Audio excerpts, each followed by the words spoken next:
You're about to listen to an audio podcast. The footage in this video is only intended to illustrate some of the things we discuss throughout the show. Enjoy! You haven't had a face-to-face conversation in 9 months. But the second best thing is popping on the headset and falling into a whirlwind adventure filled with a dynamic cast of characters to talk to, you tell yourself. Unlike the world outside, these people will shower you with praise and affirmation.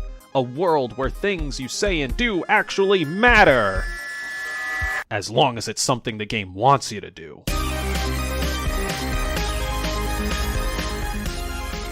Hello and welcome to Head-Mounted Destinations, a podcast about VR and VR game development. We provide our perspective as developers and a peek behind the curtain for people interested in how VR games are made.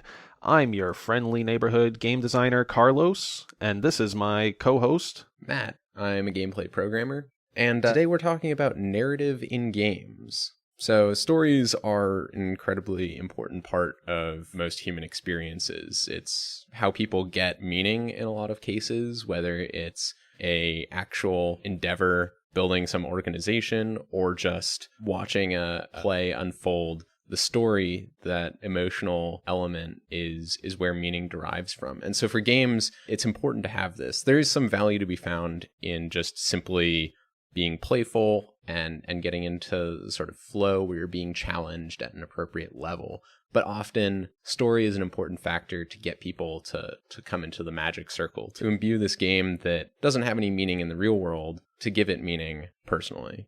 So, speaking of stories, the most crucial stories are those that involve humans or things that are anthropomorphic because we're humans. But this is a huge issue for games, representing humans in a way that effectively taps into our emotional currents.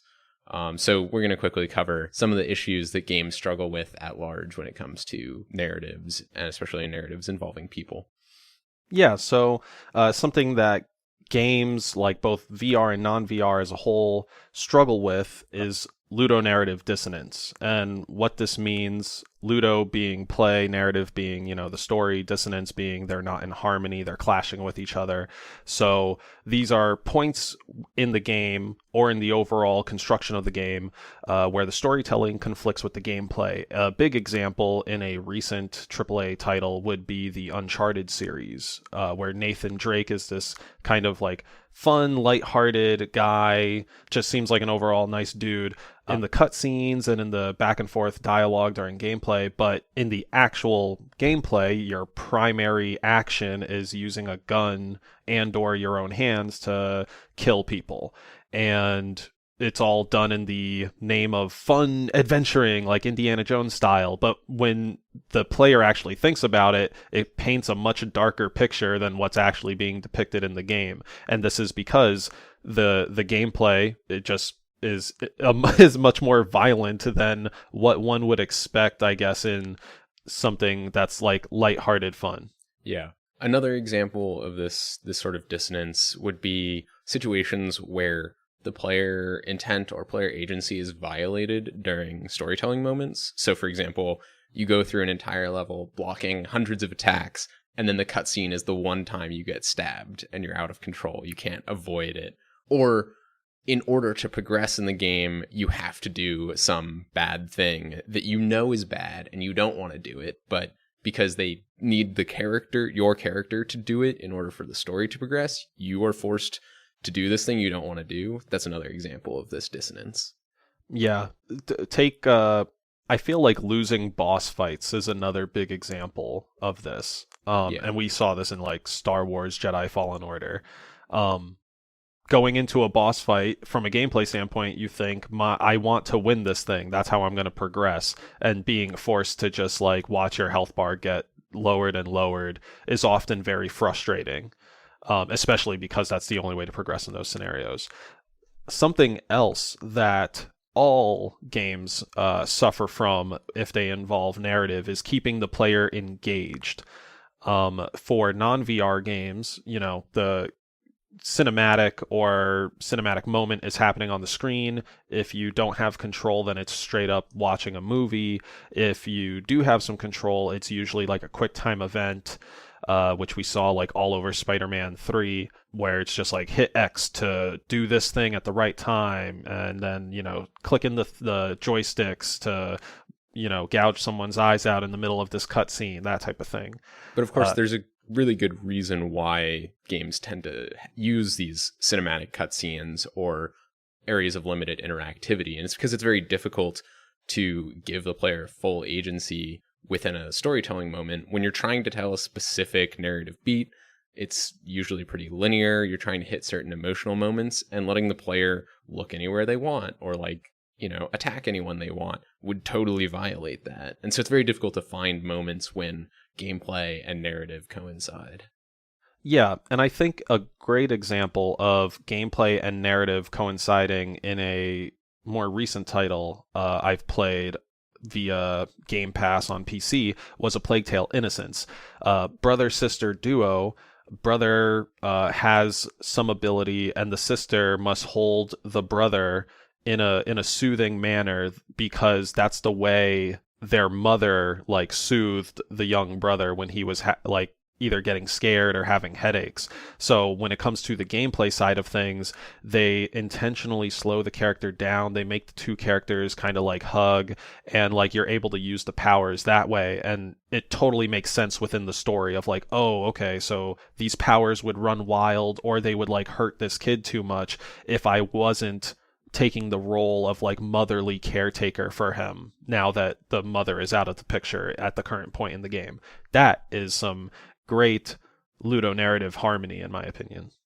So these are some of the issues that games run into in general, but VR games face extra challenges. So, we mentioned narrative moments as cinematic cutscenes.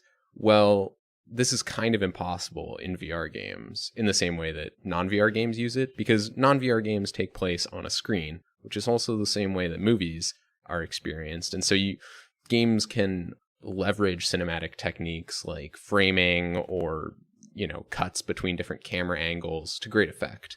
A great example is all Naughty Dog games. They basically have film directors in addition to the people working on the gameplay. I would say most Sony games, Yeah. most first-party Sony games at this point practically have film directors as their cinematic directors.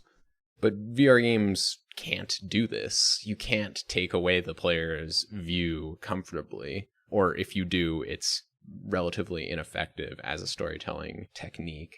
And also, another big issue is that in a non-VR game, there's a large amount of abstraction between the game world and the player. They're usually using a mouse and keyboard or a gamepad controller. And in this, it's very abstract things like I hit a button and my guy does a big sweeping attack. And then you can leverage that, and in cutscenes, you can have quick time events when I press that button, and instead of doing an attack, he mounts the creature and stabs him a bunch and takes him down in a really cool way. So the game intentionally shifts this boundary of how the player interacts with the world. But this really doesn't work in VR because you're still in your body all the time, and it is very disorienting to suddenly have the player interacting with the world in a different way than you've set up the expectation. It's just usually not effective as a storytelling technique. There are limited moments when it works, and we'll get into that later in the episode. Needless to say, VR games have additional narrative issues, and they're also more expensive to make overall. And so the resources that are going to be contributed to the narrative and the storytelling are going to be more constrained proportionally. So this is a huge issue. And one way to get around this big issue of storytelling being more difficult and more expensive is just to pick stories and settings that get around it. Don't have human characters, or, don't have characters at all. Find other ways to pull the emotional strings of the player. But as humans, we like humans, and we want to see humans in our stories. And so it's important to look at how we can push the state of the art when it comes to telling those kinds of stories in VR games. Obviously the ultimate ideal of what we would want to do in VR is to have perfect humans and completely match the expectations that players have them be able to do anything, talk in any way to these characters. But obviously this is impossible, both from a technological standpoint, but also we want to tell a specific emotional journey, and if the player can do anything, then they can easily deviate from that track. And so in order to tell a specific story, things must be constrained.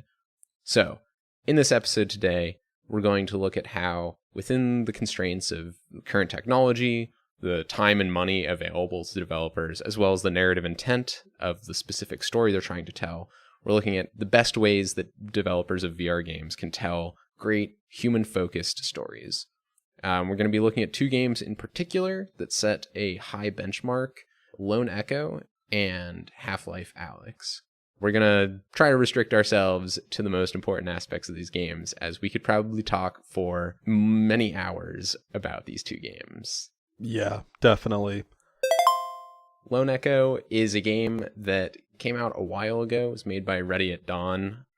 You are a robot, Echo Unit 1, or affectionately named Jack, by Olivia Rhodes, who is the captain of the mining installation that you're on near the rings of Saturn. And the story follows you and Olivia as you manage a crisis that involves a strange space anomaly that disrupts a bunch of systems on your mining installation. Yeah, and this is primarily done through the kind of like action adventure genre. This isn't going to be a first-person shooter game, and it's not too heavy on the puzzles. So you'll be moving around from like set piece to set piece, doing some light puzzling, and then seeing like new cool shit. Real fun time. Recommend picking it up. Yeah, it set the gold standard for environment interaction and storytelling and quite a number of things. And it came out in 2018, I think. 2017. Oh, 2017. Okay. As far as I recall, it was like one of, if not the first big like Oculus game to come out in terms of like quote unquote AAA quality. Yeah, and it still holds up. Yeah, definitely. Jumping into Lone Echo, I think they do a really good job on the storytelling front through their dialogue, and this is something somewhat similar with Half-Life Alyx, but I think a different thing here is the dialogue is written like a conversation, but the players are often prompted to reply in the conversation. So this is like via a little iPad thing. This is conveyed by a UI marker in like the bottom left of your screen that has a little speech bubble, and that tells you to bring up an iPad, which you can like then select what dialogue option you want to say to the other character. And this makes sense from like the perspective of being a robot. I did find it a little bit annoying though at times because of how many times I needed to like bring up the iPad, or like if the cutscene ran a little long, I would kind of get distracted, play with something, and then be like, oh, this like dialogue thing popped up. Do I really have to like mess with it right now? And you can choose to ignore it if you want, but I don't know. I felt like I would be losing out if I did ignore it. So yeah, so like I guess choosing dialogue options is a problem to solve in VR, and I kind of like the solution in Lone Echo because, and this is intentional, it mirrors the way that we interact with smartphones. Pulling up a thing that you have with you all the time and touching an option on a screen. So it's of course weird that you're doing that in order to choose spoken dialogue, but at least to me, there isn't an obvious great solution for picking branches in what you want to say in VR. yeah, I think it's something that requires a lot more iteration. Like you almost need to make that problem like the core of your project in order to figure out like the best solution. Mm-hmm. So I did like, I will say, how much Lone Echo provided options, not only in the specific dialogue trees, but in the way that you can talk about things in the environment. You can look at an object and comment on it and sort of like bring it into the conversation a little bit. I thought that was really effective in giving the player more control over the conversation, more than just giving them dialogue options. I agree. Yeah, that made me feel a great sense of like agency as a player, being able to like when I'm sailing through this like eerie ship and I find some sort of pillar and I'm like, "Oh, this is interesting." Like, and then I see a little speech bubble above it.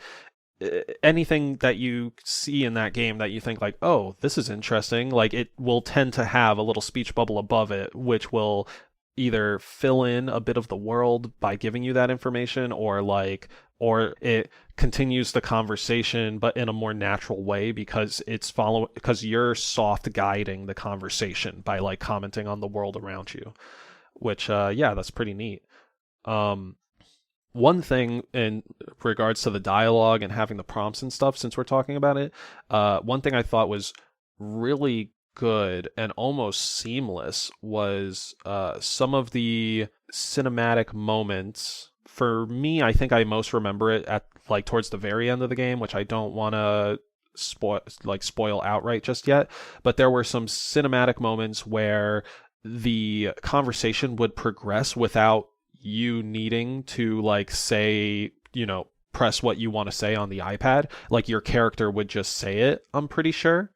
And that felt great. And I say like it was almost seamless because now I'm like trying to like really think back and remember whether whether or not I was just so in the moment I was like pressing the iPad screen quickly. But no, I don't think that was the case. I think like Jack, the robot character you play as, he talks for himself at some points, and I think most of these points are when you are interacting with things.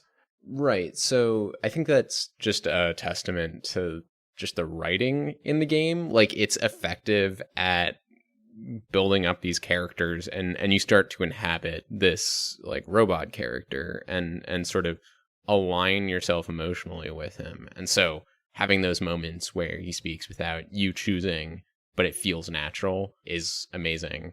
I think another example of that is there's at least two moments in the game where it sort of emotionally tests you by putting the companion character NPC in danger, and just there's not actually anything you can do, but you still react. It still like tugs on your heartstrings.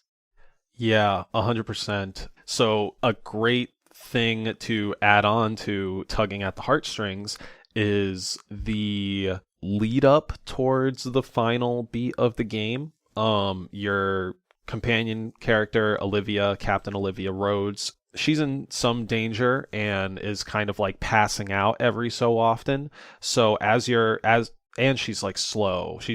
She's going way slower than she usually does, which is to say you don't travel with her very often, so you don't notice it. But you notice she's moving much more slowly, and she's passing out every now and then. And in order to continue like through the hallways and stuff, you need to like float back to her and then like open up the dialogue tree and select like call to her, which like wakes her up, and she's like, oh, okay, yeah, I'll keep going.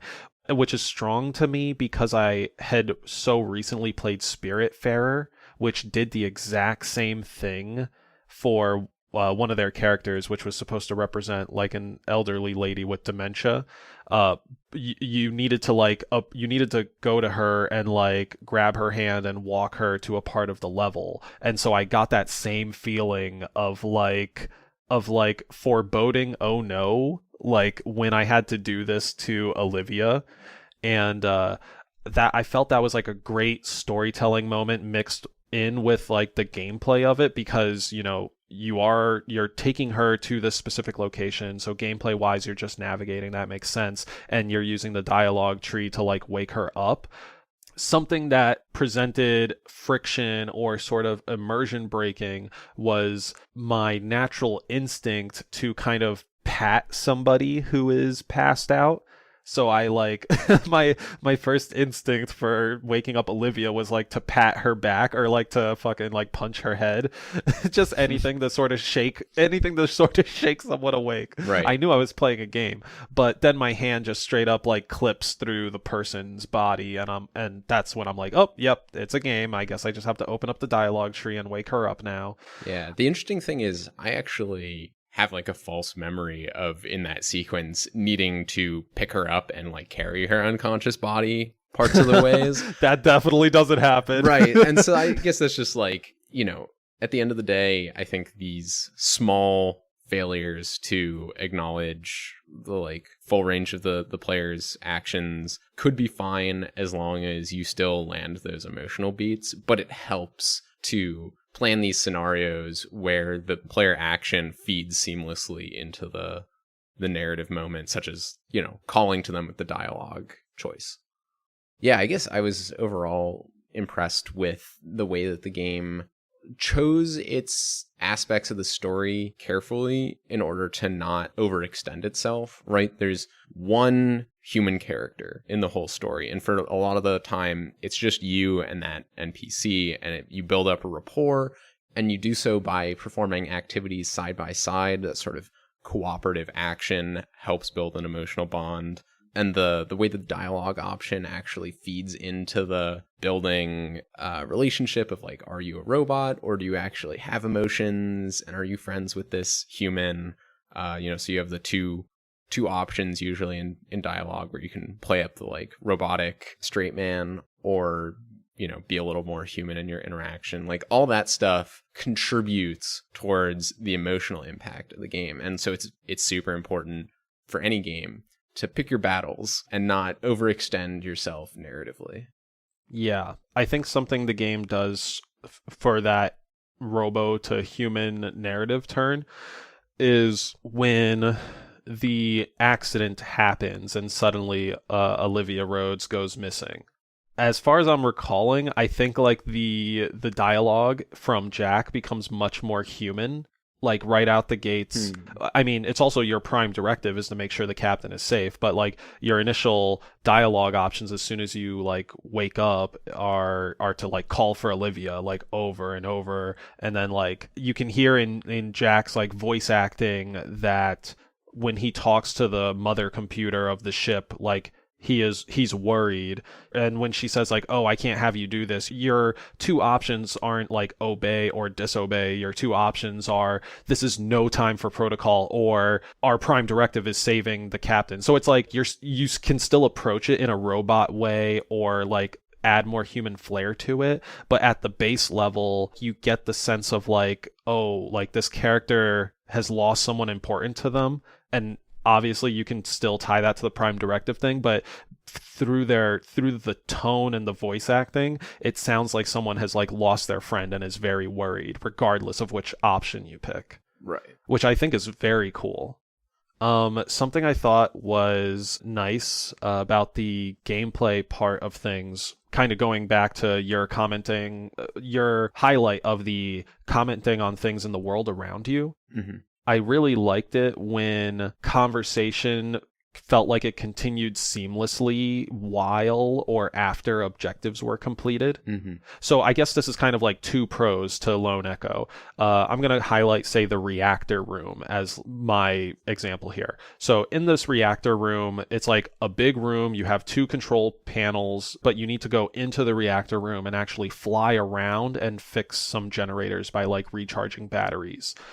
If memory serves me, there was a conversation happening when you got into the room that explained what you needed to do in the reactor room in order to make it work. And then once you actually went into the reactor room and you're flying around, like grabbing batteries and slowly making your way to the rechargers and stuff, Jack and Alyx, the new mother computer thing, they're having a back and forth without you needing to give iPad input. So like there is filler conversation happening that you can choose to listen to, but more likely than not, you're going to be more focused on the objective at hand.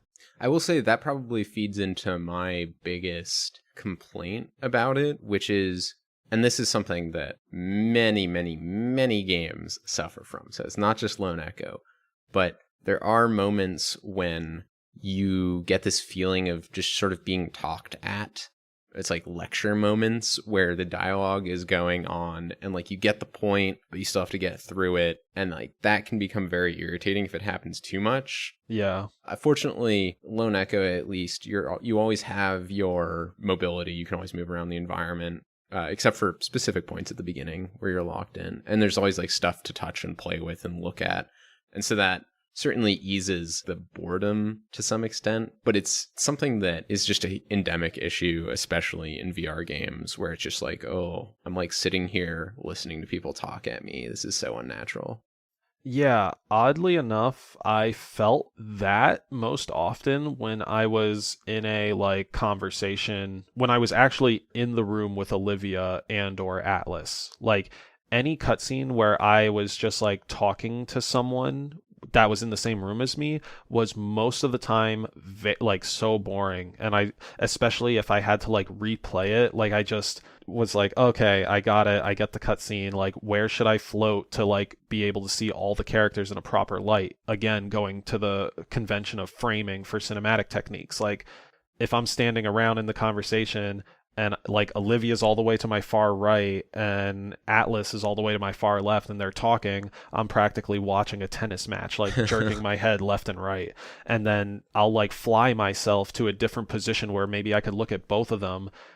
But when I do that, I'm still consciously thinking like, man, this cutscene's taking fucking long and I'm like not really doing anything. And sometimes they try to fix this by having moments where like the master computer will say, hey, interact with this thing, like upload me to this section. And it's like, yeah, I mean, I'll do it because I know it's going to progress the cutscene, but it's not like I'm actually doing anything here. Right. I think the key there, and this is just how you like get past that issue in general, is there's always have something for the player, something meaningful for the player to do while these conversations are happening. Because, like, it just totally sucks to sit there and listen to something, regardless of how engaging it is. So, as long as there's something for the player to do or somewhere for the player to go, and having that navigation from point A to point B be sort of challenging, that goes a long way towards alleviating those points of just like, oh my god, get on with it. Yeah, that cinematic moment that I'm referring to is also like the first time you see Olivia after she has like disappeared. So it almost seemed, if I could like inject one thing into that cinematic to make it more compelling, it probably would be to tend to Olivia in some way. Like the Jack has a scanner that you use to activate and scan so many things in the environment. Like I would have said, hey, use that to scan her biometrics, whatever. Ooh, like that's a good idea. See if she has any body parts injured, like make it into a little x-ray, check her vitals, that type of thing. That all sounds good, and would, if anything, it would tip you off to what the later problem turns out to be with Olivia. So yeah, that would be my first things first to like put into that, is like just give me something important to do, make it easy but fun. So one thing I wanted to bring up in regards to the framing for cinematics and stuff, all the framing effort was put into the exterior space moments. So either when you're in the bridge, like staring out at the anomaly, they more or less like situated the captain's bridge to be like a movie theater type view. So when you see the space anomaly from the bridge, it's like nice and centered. You can see all the shit around it. It's like framed well. When you're trying to help Olivia free her leg from whatever the hell is happening in that anomaly moment, the way Olivia is positioned and the way everything is set intentionally so that your view is looking at Olivia and behind Olivia is the anomaly. Like that was intentionally framed that way. And then at the very end, when you're in the captain's bridge and you see the ship approach and they make contact with you, that is also, again, using the captain's bridge viewport as sort of a more cinema framing situation. I found it both to be at times cool, but at other times underwhelming. Like seeing anything from like miles away through like the viewport of the captain's quarters feels underwhelming to me because it doesn't necessarily, most of the time, it doesn't carry the scale that, say, being just outside the ship trying to help Olivia free herself, like that had a better sense of scale. Yeah. Well, one of the problems is that, and this is basically a hardware limitation, is because these displays are made of pixels, there's actually like a maximum distance that you can represent, because the distance between two particular pixels, it essentially imposes a maximum distance where you can have parallax, where your eyes can stereoscopically pick up like a difference. And I don't recall the specific number, but I want to say it's on the order of like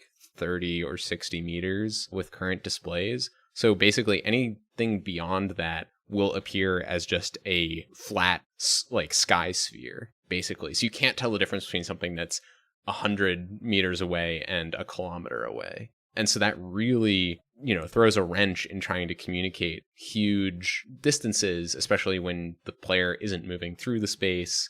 And so having something close stretching out into the distance helps, because now there's something close and it's getting farther and farther and farther away, and you can see that stretch away.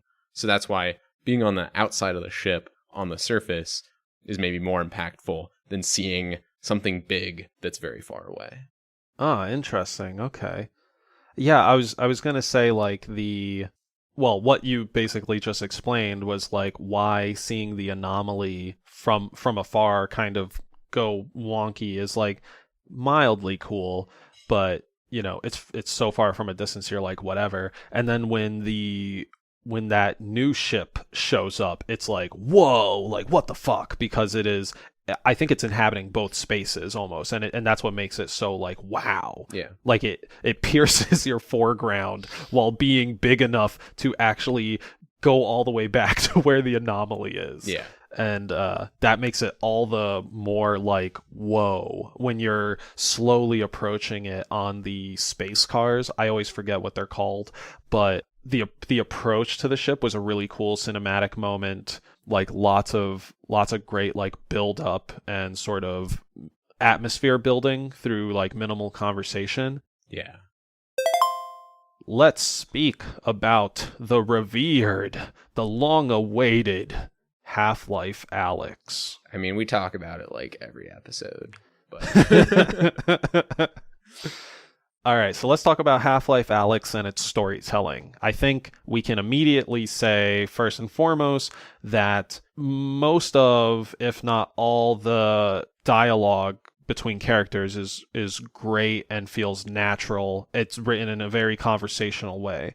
I will say specifically for Alyx and Russ's conversations, because that's the stuff I remember the most. Yeah, I mean, it's a good blend of humor and building rapport between the characters, building their personalities up, and also delivering important narrative, dramatic beats. Yeah, at least in my experience, the conversations between Alyx and Russ kept me engaged through and through, even though I did not have agency in what I was going to say, or rather what Alyx was going to say and how she was going to say it, which kind of creates an interesting dynamic, because as Jack, I might describe my experience as I said this, I said that, but in Half-Life Alyx, I sort of know that I am just looking through the eyes of Alyx and like controlling her body, whereas she herself is like separate from me within the narrative. Yeah, and I know a lot of people found that strange, because like in a lot of games, non-VR games, sure, you're playing a character that isn't you. You're watching a story. But in VR, you are you. You're in the world. It's sort of your body. And so it's very strange if that who you are to the other people in the world is separate from who you are internally, so to speak. Although I will say, in the same way that Lone Echo provides options for you to comment on things around the environment, Half-Life Alyx does have a number of moments where Alyx will comment on things that the player does. So, like, the example off the top of my head is there's this moment where you can drop a grenade off of a gantry down into an area below and kill some enemies, and she'll quip about it, like, oh, look out below, or something like that. Yeah. And to add on to that line of thought, there are moments in cinematic beats where you can grab a prop from the environment and or rather, to progress the cinematic, you will have to interact with something in the environment, or you will have to use some sort of prop in the environment. Earliest example of this would be when Russell is giving you the heist plan, basically explaining the entire arc of the game to you at the beginning. He says, grab anything in the room and put it here. And I liken that to almost to like Jack being told, hey, like press this button sequence, or Jack like commenting on something in the room and that like progressing the scene. But in this case, you're like grabbing a prop and like just using it as a marker for yourself. Yeah. I think the flip side of that, where it falls apart a little bit, is there were a couple of moments where you had to interact with something in order to progress the story, but it didn't necessarily feel like you had a choice, or, you know, ran into some of that ludonarrative dissonance. And the moment that really jumps out to me is there's a moment when you're presented with a giant complicated control panel. Mm-hmm. And honestly, it doesn't matter how you interact with this thing. It just causes the same thing to happen after you interact with it enough. And like, as a player, it's fairly obvious that that's the case. But like in game, the characters are like, oh, like this is so complicated. Oh, not that. Oh, whoops. It's like, okay, come on. Don't make me do this. Yeah, it's the forced failure coming back, but this time they're trying to be cheeky about it. Yeah. That beat read mixed to me. Like, I almost fell for it being a puzzle.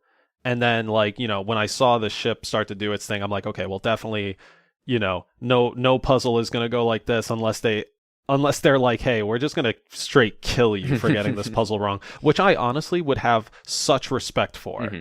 I do not mind that. If I like failed the puzzle and it had a catastrophic effect that blew up all of City 17 and I died, that's cool. If anything, that's actually what would make the scene better for me, because like you said, it's a moment where, okay, if I'm really sucked into the story, then this is going to click for me. But if I am not, if I'm not even like halfway clicked into the story, then I'm just going to fucking like mess with anything on this panel and not really care. Which deflates the scene a little bit, but maybe they lean on the consequence of that to bring the gravity of the situation back. Yeah, I mean, I think that's an important conversation, is to what extent can we have gameplay consequences for narrative moments? Both Lone Echo and Half-Life Alyx basically don't have failure modes for narrative moments. It's just straight linear, like you can't screw up, really. Versus, off the top of my head, Defector blends that where you can fail for choosing certain dialogue options in some cases. Mm-hmm. So it's, you know, obviously much more difficult to code that into the game, to have all that content of like, you know, oh, you did this thing wrong, and so we do like some spectacular failure sequence and then reset the player. You know, that's extra content to do that like really doesn't have any impact beyond maybe immersing the player a little more and getting them engaged with the narrative, which is important. Yeah. But also it could be perceived as annoying if a player just wants to experience the story to be told and not have to like reset because they screwed up. Yeah. I think, jumping to a slightly different note, something that both Lone Echo and Alyx do, but Alyx does better, is bringing in tertiary characters to flesh out your world. So one of the most memorable goofy moments from Lone Echo for me was finding a robot on one of the mining areas. There's this robot that's like broken, and you piece him back together, and he thinks that the cave he is in is the bridge of the ship. And so he's polishing like these stalactites and like these rock walls, and he's like, yeah, this is the bridge of the ship. You know, the last command I got was erasing Captain Rhodes's internet history. Like, they literally said that, and I was like, that's actually funny. I was not expecting to like hear that in this type of game, because it takes itself like seriously. Mm-hmm. And that like, well, that stands out to me throughout everything I've played of that game. Like, that moment stands out to me, but it doesn't like fill in the world all too much. Mm-hmm. You just kind of get a fun story. Whereas in the chapter, Jeff, in Half-Life Alyx, you get slowly introduced to Jeff, and the world gets filled in a little bit via this construction guy whose name I forget. I just know him as the construction man. I don't think he's named. Probably not. But No, I I feel think like he is though, because yeah. I feel like Alex was Introduces like, himself, I'm Alex, even though you can't say it. I feel His name's man, probably like damn it. Dave or something. I don't know. Yeah, Steve. that moment honestly could have used like a wave or something like that. Just like Ooh, how yeah. so slight detour. We're gonna inception this topic real quick. That could have used a wave for like, hey, I'm Alex, whatever. The same way the elevator could have actually like made you put your hands up or you get shot by the Combine. In that elevator, you could just do whatever the hell you want. Anyway, jumping back now to building out the world using your tertiary characters. Let's say Dave the construction man, you save him from something, which is how you unblock your path. So that's cool. Like you build up the relationship initially by like, hey, this person is in trouble. Me as a human and me as a good leaning protagonist will want to free this character, and in return now I can progress. That's cool. Oh, also they're going to give me some information about a hazard coming up. That's weird. And they're going to give me a little bit more information. Okay, so even though they're more or less only explaining like, hey, this gameplay mechanic is coming up, that gameplay mechanic is a character within the world. I think he sort of explains a little bit of his history with Jeff. Like he's like, yeah, I've known Jeff for a bit, or blah blah blah. So you kind of like, it's more of a side story than just a robot got broken out here. It's like, oh, there maybe used to be like a couple of people here, and I'm like stumbling on the last person. Right.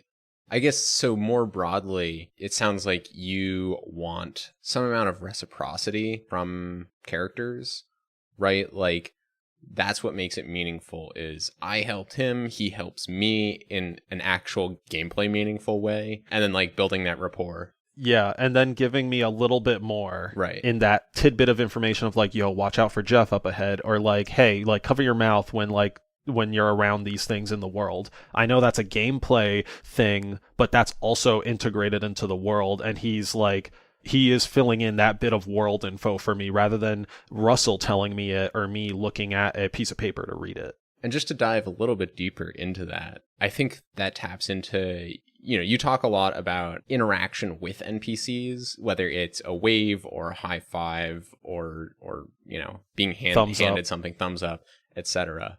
I think it's less about actually contacting the character and sort of grounding yourself on them like with a high five, and more just the exchange of an action or an item or some sort of information. In Lone Echo, for example, there's a moment where in the beginning where she passes a like little drone over to you. She like chucks it across the room and then you grab it out of the air. Yeah. And like that's just as effective at having this like reciprocal element as, another example is like in the first contact demo, I think it's called, the like Oculus thing with the retro future robot. And you like it's like very timid, and you have to like give it a wave and be like, no, it's okay, like come over here. Those moments really accentuate the like, oh, this is a reactive character that we have a back and forth. They're not just doing actions at me, or I'm not just doing actions at them. Yeah, it's definitely the reactivity of a character often is like the most human part of them, and there are times where like you can tell it's like clearly like coded in, and then other points where also the context and when you bump into these sets up whether you think or notice it is like just a scripted thing or what have you. So what I'll bring up is actually Lone Echo. In terms of reactivity, in Lone Echo, as Captain Olivia and I were flying around the garden section or whatever, I was trying to like keep up with her, so I like managed to like grab onto her as she was like flying away from me, just doing her thing in the cutscene. And what I hadn't realized is like I grabbed onto her butt, so I was hanging on to her left butt cheek for like 5 seconds or so as she like drifted across the air, and then I think she like turned and like swatted my hand and was like, something up, Jack, or something like that. And I totally didn't realize what had happened, and I was like, oh shit, Oh, right. My bad. I know that's a canned response, and I did not mean to do that, but it's funny we are in this situation. Yeah, and another example of that is like if you run into her at high speed, she'll be like "oof" or like "oh, it got me good." Or if like, you look at her with your like headlamp on, she'll Yeah, like she shield says, her "Can you turn it eyes. off?" Yeah, exactly, that kind of thing. So, in your opinion, do those small responses add to the immersiveness of the experience, or does it detract because it sets an expectation that that the NPC will react to your actions, but then when you go and you start climbing all over her face, she isn't like, what the fuck is wrong with you? And that takes you out of it. I think you can approach it kind of at like maybe two different levels in a sense. Like, I think it's better. I definitely think it's better when the characters react to you, but it doesn't necessarily have to be, oh, the character must react to me putting my hand on their shoulder. I think in some cases, in most cases actually, it's more rewarding when you have the characters react to you for performing some action in the cinematic. So, like in Half-Life Alyx, like if you dodge Jeff and get some piece of the puzzle and like narrowly escape, you hearing Russell either say like, "You got the thing, now get the hell out of there," or saying like, "Oh, that was a close one, like I was super worried for you," after that, like that feels a little more reward, even though the character presence isn't there. That's a little more rewarding than those barks basically saying like, "Hey, don't touch me," or like it's almost like those are kind of like the like, "Hey, is everything okay, Jack?" or like, "Can you please turn the light off?" Those are good. I want those to be included, but you need a myriad of those barks to keep it feeling natural, and also setting up a "so what was I saying" conversation continuation system. Right. But that costs so much to do. Absolutely. It costs so much to do. As it stands, as far as I recall, when Olivia is in the middle of a cutscene and just talking and stuff, she won't stop if you're like shining a light in her face, like point blank range, or if you're like holding on to her in some way. She won't go like, "Is something wrong? Anyway, what was I saying?" Or like, "Hey, stop that. What was I saying?" Obviously, all of this stuff we're talking about, it's all a matter of like how much money you have and how much can you paint the box that like your game fits within. Mm-hmm. And the simple thing of having like five different responses to "Jack touched my butt for a few seconds," that's a pretty penny right there, just having five responses for that scenario. So then again, to Matt's point, like the exponential inflation of like, "Oh, let's have something for if the player touches their shoulder. Let's have something for if the player like pokes the NPC's eye." Like you can only stretch it so far. If you're clever, you find ways within your context that you can like avoid those edge cases. Like if Captain Olivia, for instance, is wearing a helmet at all times, you can't poke her eye, you can't try to pick her nose, you can't put your thumb in her mouth when she's talking because you got a helmet blocking you. That's leaning into your premise and your setting. But that takes brainstorming time, and that is spending employee money and man hours on the project, of course. So you just got to do the best with what you got.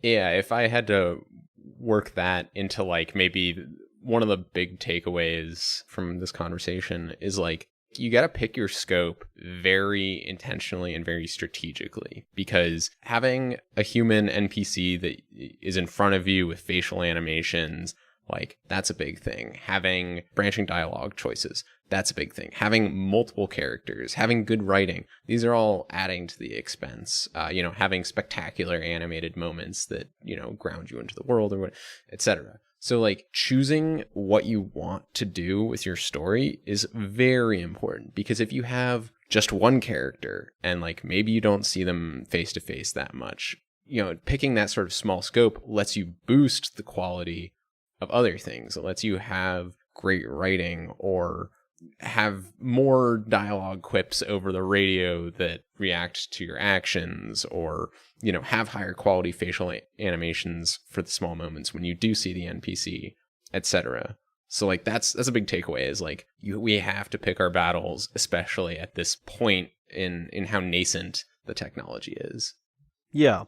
I think some other takeaways from this conversation overall, on top of scoping your game and your story, is to pick the specific battles, meaning which envelope or which part of the envelope of VR do you want to push. So, harkening back to what we said some time ago in this episode, picking that project and centering it around like, oh, I'm going to make my characters extra reactionary, like as far as they can be in the story, and that being like the center tech of your game.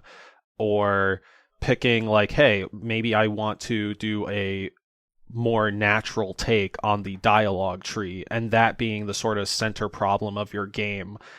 Just looking at those things, and by picking your battles, meaning like, yeah, sink the bulk of resources or brain power into figuring out how to iterate on that in such that it feels good, and contributing that to the sort of like VR medium as a whole, so that later games can learn from that, build from that, the way Asgard's Wrath and Half-Life Alyx and say maybe Boneworks, they've all looked at past games like Lone Echo and other VR stuff, and they learned from that and they did their own take. So picking your battles. And the other thing I think we really highlighted was having your actors be reactionary and conversational as opposed to stoic and lecturing. Right. It's important that your story capture your audience emotionally. And there's a number of ways that you can do that. But one of the best is by engaging the player through having an interaction where the world responds to you and you have some ability to respond to the world. And so, tying into your comment about picking your battle, I think it's important to establish some baseline for everything. Ideally, everything is good. But what you should do is cut away as many requirements as possible so that you can make one thing really good and then communicate to the player the expectation that like, oh, maybe NPCs won't respond to you chucking objects at them, but they will respond to, how well you do this gameplay action. And like keeping those boundaries clear, I think is important so that players aren't surprised that like, oh, that one time the NPC made a comment when I held onto their butt, but the other times they were just totally impassive and unresponsive. That's worse than just having them be unresponsive all the time. Yeah. One final takeaway I would add is just looping back to the comment we had about reciprocity of building those NPC relationships where they do something meaningful for me and I do something meaningful for them. And that makes it feel like a human relationship more than just like them talking at me and I talk at them.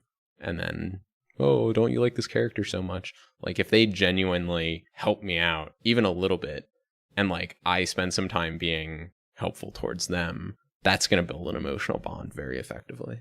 Yeah, especially in the VR space more so than the non-VR space, because your body, for the most part, is going to be doing the gameplay actions. So if and when Captain Olivia says like she's going to cover, or rather if Captain Olivia says, hey, I've got a plasma cutter and you've got 20 things to cut open, like I'm going to cut 10 on this side of the room, you cut 10 on this side of the room. Yeah. That feels good. Yeah. Because even though I know like, hey, this is probably like scripted and stuff, I'm still thinking like, well, thank goodness I don't need to like push my arms and like fly around 20 different things. Like I'm being helped out. Someone's taking the literal load off my shoulders. It's nice. All right, listener, I hope that you've found this conversation interesting. I certainly have. It was neat to talk about these two games and explore some of the storytelling techniques in them. If you would like to discuss these games more and the way that they perform their storytelling, or perhaps bring additional games into the conversation, you should head over to our Reddit, reddit.com/r/headmountedpodcast, and leave a comment on the post for this episode. We want to see your thoughts.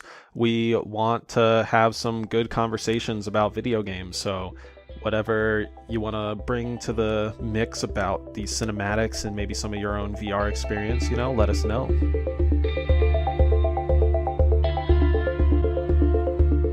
If If you liked this episode and want to hear more, please visit headmountedpodcast.com and sign up for our email list to get notified about new episodes. You can listen to the show on YouTube or Spotify or anywhere else where you listen to podcasts. If you'd like to discuss this episode or suggest future topics, visit our subreddit at reddit.com/r/headmountedpodcast. If you really like listening to the show and you want to help us out, you can go and follow our Twitter at MountedHead or follow our Facebook page at HeadMountedPodcast. But most importantly, you can tell your friends that you think would be interested. You can tell them about this podcast. And lastly, thank you so much for listening to the show. We'll see you at the next head-mounted destination.